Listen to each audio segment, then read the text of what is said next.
Aujourd'hui, nous allons étudier une autre notion biblique qui sont les bénédictions promises par Dieu et que nous retrouvons principalement en Deutéronome 28.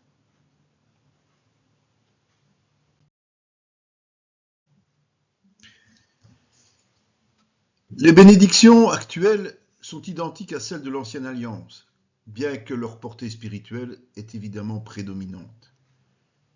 La condition qui est posée est un effort soutenu, jamais la perfection. Dans Deutéronome 28.1, on voit que dans certaines traductions, le terme bien est ajouté à obéi. Si tu obéis bien à la voix de l'Éternel. Cela donne une notion d'évaluation de l'effort à accomplir. Bien, c'est en général 7 sur 10 au moins.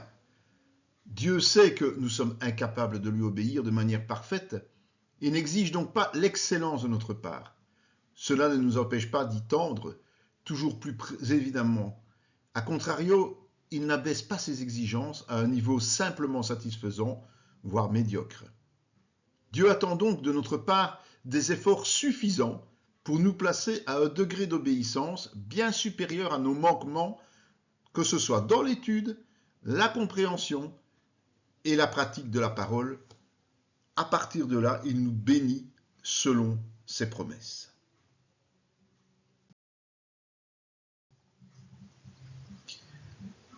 L'exemple des premiers chrétiens.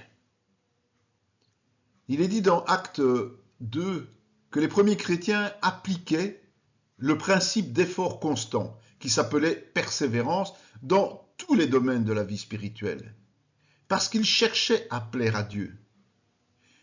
Il est clair qu'ils atteignaient le minimum requis pour obtenir les faveurs divines. Et cela se traduisait par une unité forte entre tous les membres de la communauté. Et finalement, la puissance de Dieu était déclenchée au bénéfice des hommes.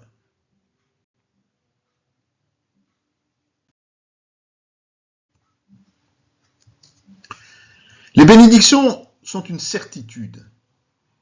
Si la condition est remplie, évidemment, elle est acquise sans le moindre doute. Dans Deutéronome 28.2, il dit « lorsque tu obéiras ». Lorsque signifie que nous avons la possibilité d'agir à tout moment, même après une longue période de rébellion ou de laxisme. Au moment où nous nous mettons dans l'obéissance, Dieu bénit. Dieu est amour et entend donc bénir tout qui s'inscrit dans ses prescriptions. Une telle compassion ne mérite-t-elle pas quelques efforts de notre part? Et il nous bénit où que nous nous trouvions. Et ça, c'est extraordinaire.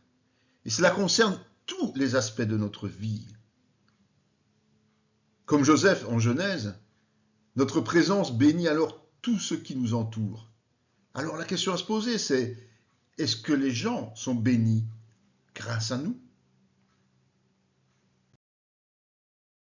Lorsque nous sommes consacrés au Seigneur, nous n'avons plus de besoin autre que ceux qu'il satisfait. Voyez Matthieu 6, 33. Tous nos déplacements sont sous sa protection. Et dans notre cas, selon Deutéronome 28, 7, il s'agit évidemment de victoire dans le combat spirituel.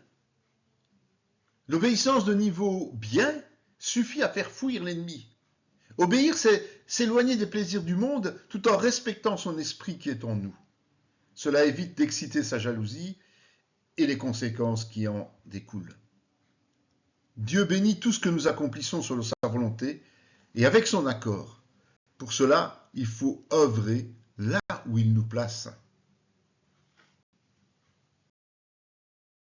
Ensuite, Dieu nous fait fructifier de toutes les manières là où nous sommes, au sein du corps de Christ.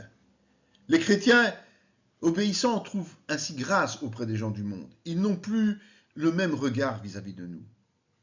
Et l'enrichissement n'est plus individuel mais collectif au travers des dons et fruits spirituels. Chacun est conscient que tout ce qu'il possède lui vient du Père et le met au bénéfice de tous.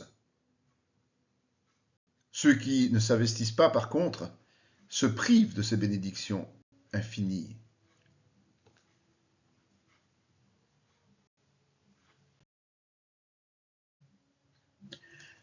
Finalement, selon Deutéronome 28:13, la volonté de Dieu est de nous placer dès à présent au-dessus du monde, jamais en dessous. Pour cela, il nous convie à marcher droit, sans céder aux tentations si nombreuses qui nous entourent, et principalement celle de nous confier en d'autres divinités. À ce niveau-là, Dieu ne laisse aucune marge de tolérance parce qu'il exige la première place dans chacune de nos vies. Alors, laissons-lui donc cette absolue priorité. Et nous pouvons être certains qu'il nous le rendra bien au-delà de nos espérances.